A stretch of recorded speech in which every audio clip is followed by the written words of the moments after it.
Ya, baik. Terima kasih untuk pujian penyembahannya pagi hari ini. Biarlah hati Tuhan disenangkan lewat pujian penyembahan kita. Bapak Ibu yang diberkati Tuhan Yesus Kristus, kita pagi hari ini membaca kitab Amsal yang ke-13 ya.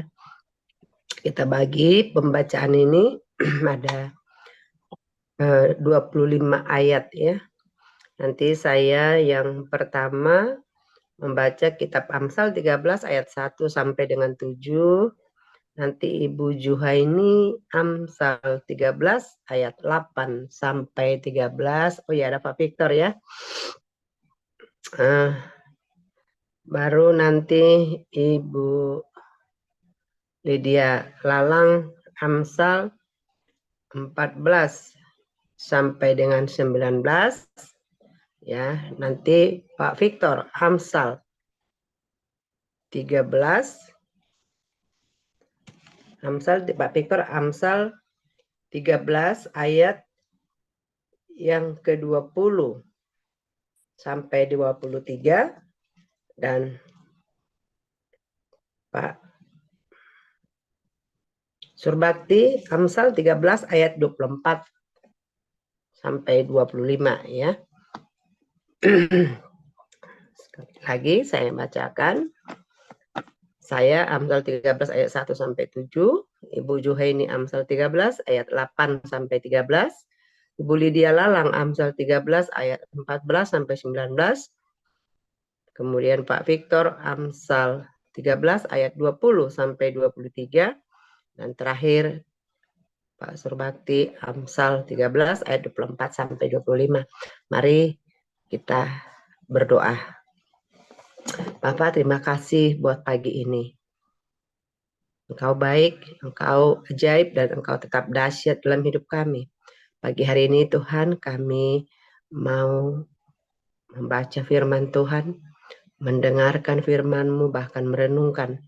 Berikan kami hikmat Bapa, sehingga apa yang kami baca, apa yang kami dengar, boleh kami mengerti dan kami lakukan dalam hidup kami. Rapi setiap kami, hamba-hamba-Mu yang sudah tergabung pagi hari ini. Terima kasih Bapa.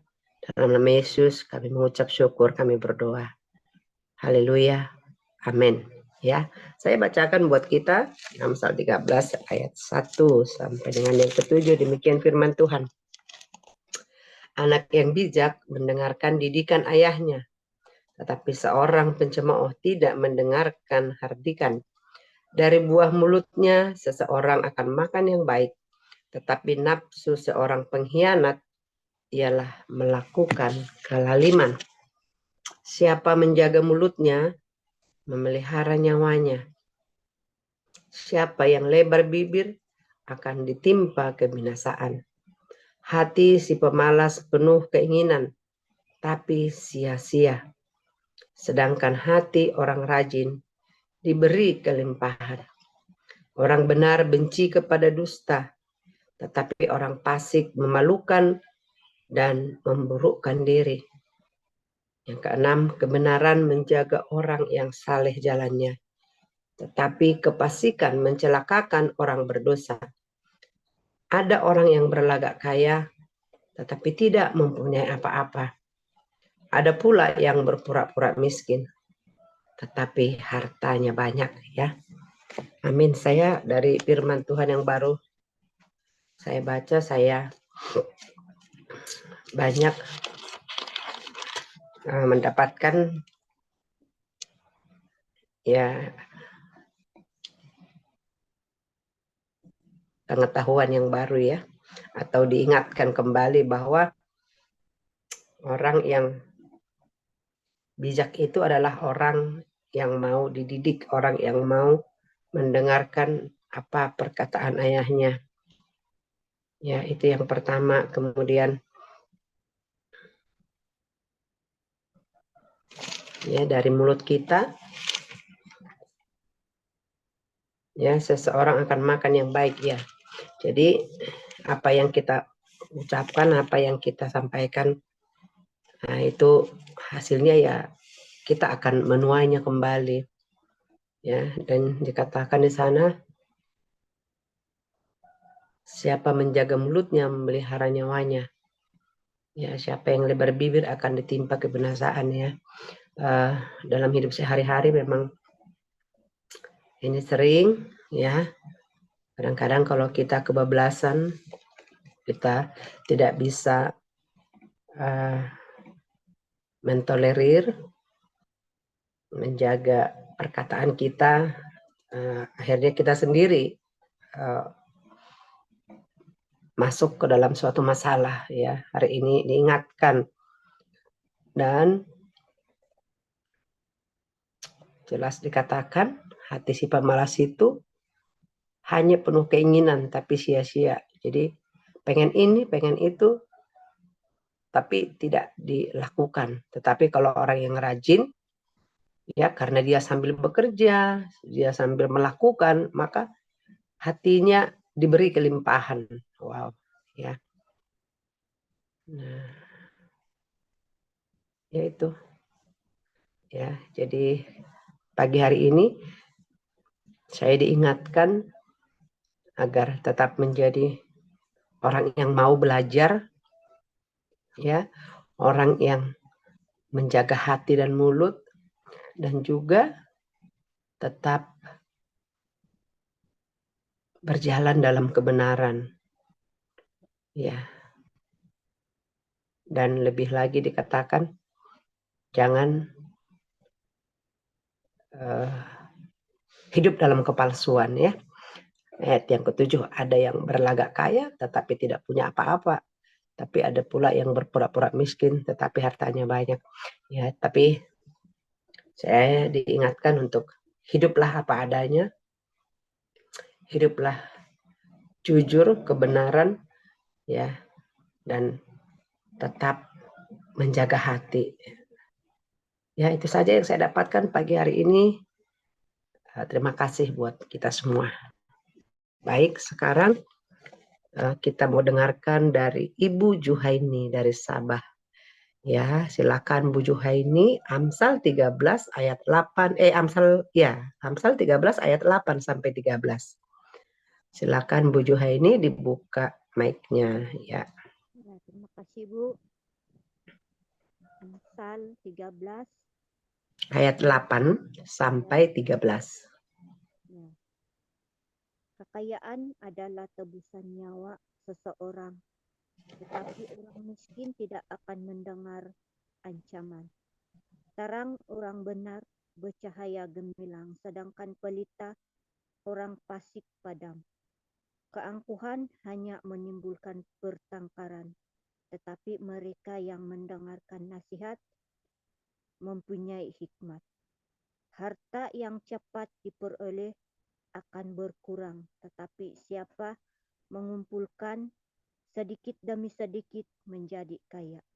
Harapan yang tertunda menyedihkan hati, tetapi keinginan yang terpenuhi adalah pohon kehidupan. Siapa meremehkan firman, ia akan menanggung akibatnya. Tetapi siapa taat kepada perintah akan menerima balasannya. Itulah pembacaan hari ini.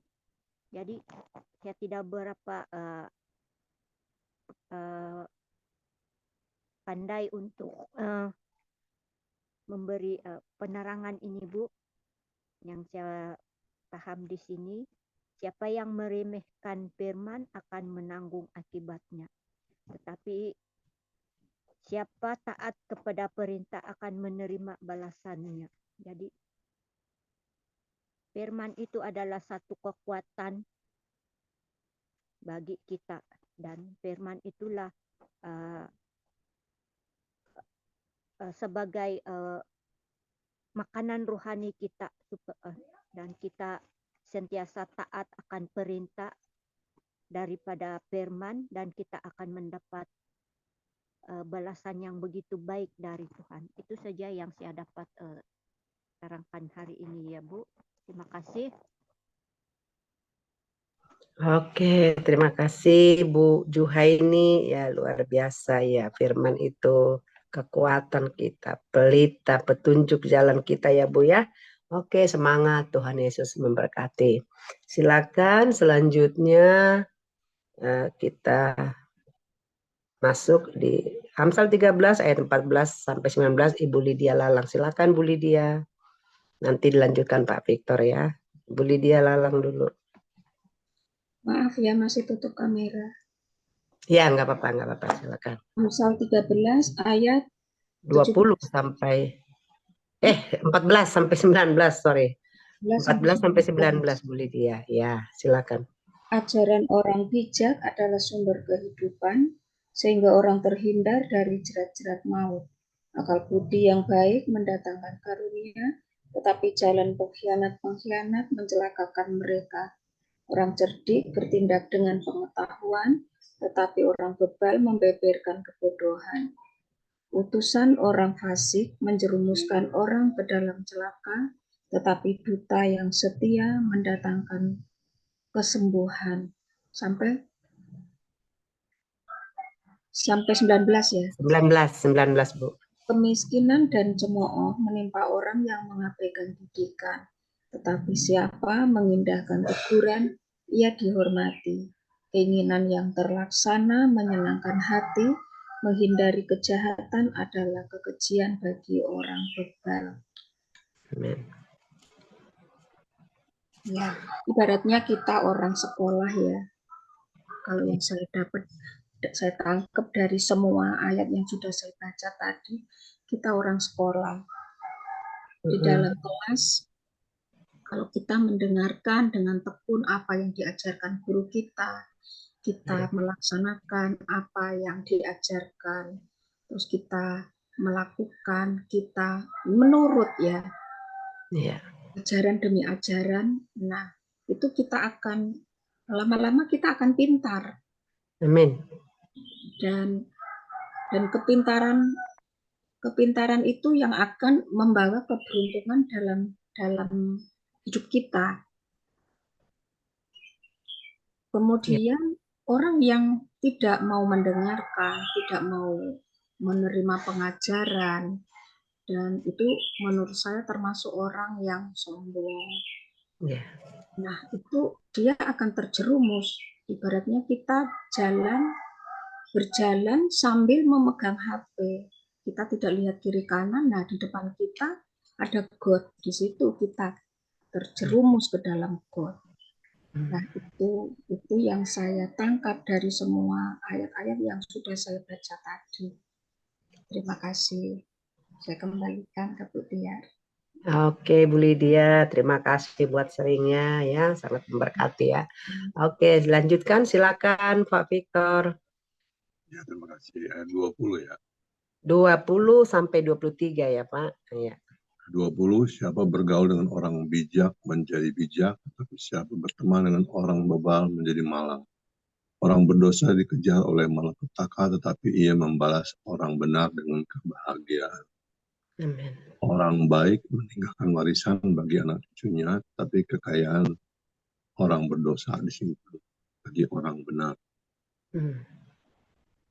Umat orang miskin menghasilkan banyak makanan, tapi ada yang lenyap karena tidak ada keadilan. Sekian ayat 20 ya, ayat 23 ya. Iya Pak, ya. 23. Ayat 20, ya. Siapa bergaul dengan orang bijak menjadi bijak, tapi siapa yang berteman dengan orang bebal menjadi malang. Ini memang benar baik sekali. Banyak buku-buku psikolog, banyak buku-buku motivasi yang cocok dengan ini. Karena ada yang dikatakan bahwa kita bergaul dengan orang yang bijak akan menjadi bijak.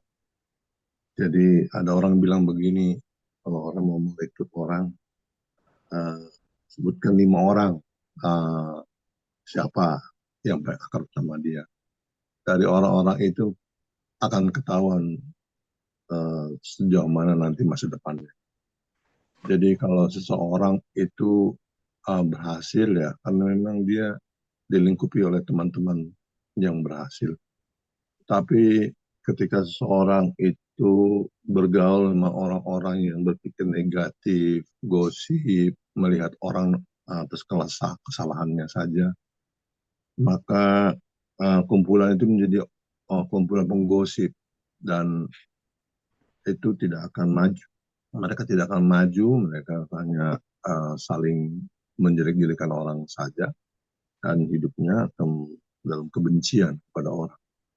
Tapi ketika dia bergerak seorang bijak, bijak itu lebih daripada yang pandai, maka dia akan mendapatkan ide yang baik, sehingga dia pun berguna bagi hidupnya. Amin. Dikatakan tapi siapa berteman dengan orang bebal menjadi malang. Jelas bahwa banyak orang-orang, apalagi anak-anak muda, hancur hidupnya karena temannya. Iya. Jadi dikatakan pergaulan itu ibarat sebuah ular kobra ya, yang disemak dari jauh, tiba-tiba dia udah dekat dari kaki kita lalu dipatok gitu. Jadi artinya berteman sama orang bebal malang. Kita tidak tahu bahwa pengaruhnya besar kepada kita. Apa yang dipikirkan dia, cara hidup dia, itu bisa jadi kena kepada kita. Oleh sebab itu, hindarilah berteman. Ada juga di ayat misal Mazmur 1 ya. Berbagailah orang yang tidak berkumpul dalam kumpulan pencemooh. Jadi kita harus hindari. Ayat 21, orang berdosa dikejar oleh malapetaka, tapi ia membalas orang benar dengan kebahagiaan. Ya, jadi orang berdosa dikejar oleh malapetaka. Jadi banyak orang ya, jadi di dunia ini berlaku ya karma tanda kutip gitu ya. Apa yang menuai dia akan menerima. Jadi orang berdosa dikejar oleh malapetaka. Kalau kita dibalik sebenarnya untuk indikasi atau indikator kita. Kalau kita mengalami malapetaka demi malapetaka, jangan-jangan kita ini orang yang berdosa gitu. Jadi artinya kita harus evaluasi kenapa begini, kenapa begitu, kita harus perhatikan. Kemudian orang baik meninggalkan warisan bagi anak cucunya, tapi kekayaan orang berdosa disimpan bagi orang benar. Jadi yang menarik di sini bahwa orang baik meninggalkan warisan bagi cucunya. Namun tentang warisan ini menarik, saya pernah ngobrol sama orang teman saya, dokter dari keuangan. Dia katakan pemenang Nobel Ekonomi mengatakan, ada seorang mengatakan bahwa apabila seseorang sangat kaya raya, maka dia punya persoalan utama bagaimana mewariskan hartanya. Karena ketika harta itu diwariskan ke anaknya, itu sama dengan membuat anaknya menjadi monster. Artinya bahwa itulah sebabnya kenapa Bill Gates itu dia tidak kasih hartanya ke anaknya. Dia bikin yayasan kanker, yayasan apa, uangnya dihabisin ke situ. Sebenarnya bukan dia baik, tetapi dia mau berusaha untuk tidak memberikan warisan pada anak. Karena ketika anak itu dikasih uang yang sangat besar, anak itu sama dengan seolah-olah buku kehidupannya diambil dari dia. Artinya anak itu tidak pernah belajar mendapatkan 1 juta bersyukur, naik jadi 2 juta bersyukur, 3 juta. Ketika dia dapat uang 500 miliar, maka berapapun mendapat uang, dia nggak akan bersyukur. Dia mati rasa sebenarnya. Nah itulah. Jadi di sini meninggalkan warisan bagi anak cucunya adalah warisan di mana dia bisa mandiri, dia bisa dewasa. Itulah yang paling penting. Nah, jadi bagaimana dia bisa mencari uang, bukan dikasih uang. Jadi daripada dikasih ikan, berilah pancing. Ajarkan dia menggunakan pancing. Itulah warisan yang benar. Tetapi juga yang paling penting bagi orang tua, mewariskan karakter yang baik. Karakter Kristus itu yang paling penting, sehingga itu menjadi kekuatan bagi dirinya. Tapi kekayaan orang berdosa disimpan bagi orang benar. Ini kadang-kadang terjadi seperti itu, di mana orang berkumpulkan uang, tapi dengan cara yang nggak benar, tapi bukan untuk dirinya, tapi untuk orang yang lain. Orang miskin menghasilkan banyak makanan, tapi ada yang lenyap karena tidak ada keadilan. Saya nggak tahu huma itu apa ya? Itu ladang, Pak. Ladang, Pak. Oh, kayak ini ya, ladang, kayak hauma ya. Kalau orang Batak adalah hauma. Uma sahwah. Ya, hampir sama lah Oh, kali. iya. Ya. Orang miskin menghasilkan banyak makanan, tetapi ada yang lenyap karena tidak ada keadilan. Ini filosofinya tinggi sekali, sulit saya untuk apa namanya, karena bagaimana bisa sawah orang miskin menghasilkan banyak makanan, tapi ada yang lenyap karena tidak ada keadilan. Tapi ada yang menarik sebenarnya di dunia ini yang bertentangan dengan ini. Jadi bahwa kadang-kadang orang mengumpulkan harta tapi berkekurangan, gitu. Tapi ada orang yang memberi, tetapi dia berkelimpahan. Berkelimpahan, amin. Itulah sistem orang. Itu saja dari saya. Terima kasih. Wow, keren ya. Banyak kita belajar ya. Terima kasih Pak Victor buat sharingnya. Ya, sangat memberkati kita semua ya. Nah, tadi saya terkesan dengan warisan itu ya. Jadi kalau diberikan berupa materi, jadi anaknya nggak ada usaha lagi, sehingga suatu kelak nanti habis itu warisan, dia bingung mau ngapain, ya. Nah, seperti itu kira-kira aplikasinya ya. Terima kasih buat sharingnya Pak. Tuhan memberkati. Ya, selanjutkan Pak Surbakti sekalian mungkin menyimpulkan pembacaan hari ini firman Tuhan. Silakan Pak. Ya, ayat 24 katakan di sini, siapa tidak menggunakan tongkat benci kepada anaknya, tapi siapa yang mengasihi anaknya, menghajar dia pada waktunya. Orang benar makan sekenyang-kenyangnya, tapi perut orang fasik menderita kekurangan. Ya, jadi saya perhatikan di sini yaitu sebab dan akibat atau tabur dan tuai. Ya, jadi dalam hidup ini sebab dan akibat ini terjadi. Kenapa terjadi? Karena itu menjadi hukum, ya, hukum yang dimiliki oleh setiap orang. Ketika dia menabur kejahatan, cepat atau lambat dia akan menerima balasan yang setimpal dengan kejahatan itu. Nah, ini yang kadang-kadang orang tidak sadari. Ada kalanya manusia menghindar dari apa yang sebenarnya. Contoh, ya, kejahatan itu bukan karena membunuh, curi, lainnya. Kejahatan itu ketika tidak berterus terang juga, itu depan Tuhan suatu kejahatan. Tidak berbicara apa adanya. Ya, jadi suatu kejahatan yang terselubung.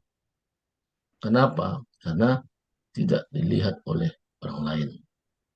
Ya, saya mendengar satu kesaksian begini. Kenapa nggak terlibat dalam sebuah komunitas? Ya, saya nggak kasih kesempatan oleh yang bertugas di situ. Nah, padahal tidak seperti itu ceritanya. Tapi orang mendengar itu, wah, kok nggak kesempatan? Nah, contoh, ya, padahal ceritanya berbeda. Ceritanya karena orang tersebut tidak komitmen soal waktu, ya tentu kita alihkan ke yang lain. Nah, contoh begitu. Jadi memutar balikan fakta. Nah, ini yang kadang-kadang terjadi dalam sebuah komunitas. Ketika tidak terus terang apa adanya, justru mencari siapa yang dipersalahkan. Ini depan Tuhan, ya, satu kejahatan. Kenapa? Karena kesalahan itu sebenarnya dia harus akui, tapi ditimpakan kesalahan itu kepada orang lain. Dan ini memang kejahatan dari zaman Adam. Ketika Adam ditanya, kenapa kau makan buah itu? Dia salahkan istrinya. Istriku yang ngasih. Ketika tanya juga, Hawa, kenapa kau makan? oh itu karena si ular dan sebagainya. Nah, tidak mau berterus terang. Nah, di hari ini Tuhan mau kita berterus terang apa adanya. Itu namanya keterbukaan. Ketika terbuka apa adanya, berarti hati kita dibersihkan oleh Tuhan melalui firman-Nya. Ketika hati kita dibersihkan, nah kita merasa lega, sakit penyakit menjauh, berkat Tuhan juga kita alami, yaitu berkat ganda, berkat rohani, dan berkat jasmani. Nah itu sebagai sebab dan akibat. Kenapa? Karena kita konsisten untuk hidup dalam kebenaran, bukan hidup menurut kata orang. Nah, jadi hal ini kita perlu belajar semua. Saya pun belajar untuk berkata ya atas ya dan tidak atas tidak. Nah, jadi saya berani berterus terang kalau itu satu kesalahan, saya sampaikan bahwa itu satu kesalahan. Nah, jadi Tuhan mau ada juga kedisiplinan yang kita lakukan. Tadi dikatakan ayat yang ke-24, siapa tidak menggunakan tongkat benci kepada anaknya. Tapi siapa yang mengasihi anaknya, menghajar dia pada waktunya. Jadi tongkat ini penting. Saat kapankah dilakukan? Saat mau menghajar. Ya, jadi tidak pembiaran. Jadi kenapa perlu diajar? Karena anak itu perlu didikan. Nah, kalau pembiaran terhadap anak yang melakukan kesalahan, itu juga bagian di mana kita tidak mengasihi anak itu. Ya, tidak mengasihi. Itu di sini benci kepada anaknya. Walaupun kita nggak benci, tapi perbuatan itu otomatis benci terhadap anaknya. Nah, ini dalam hal ini kita perlu belajar semua tanpa terkecuali menerapkan nilai-nilai ini. Bagaimana kita melakukan apa yang wajib kita lakukan dan kita menghindari apa yang wajib kita hindari. Yang wajib kita hindari adalah jika itu kesalahan, jangan cari orang lain yang bersalah. Kita hindari menyalahkan orang lain. Nah, tapi apa wajib kita lakukan? Ya, apa kata Tuhan melalui firman-Nya, kita lakukan dengan setia.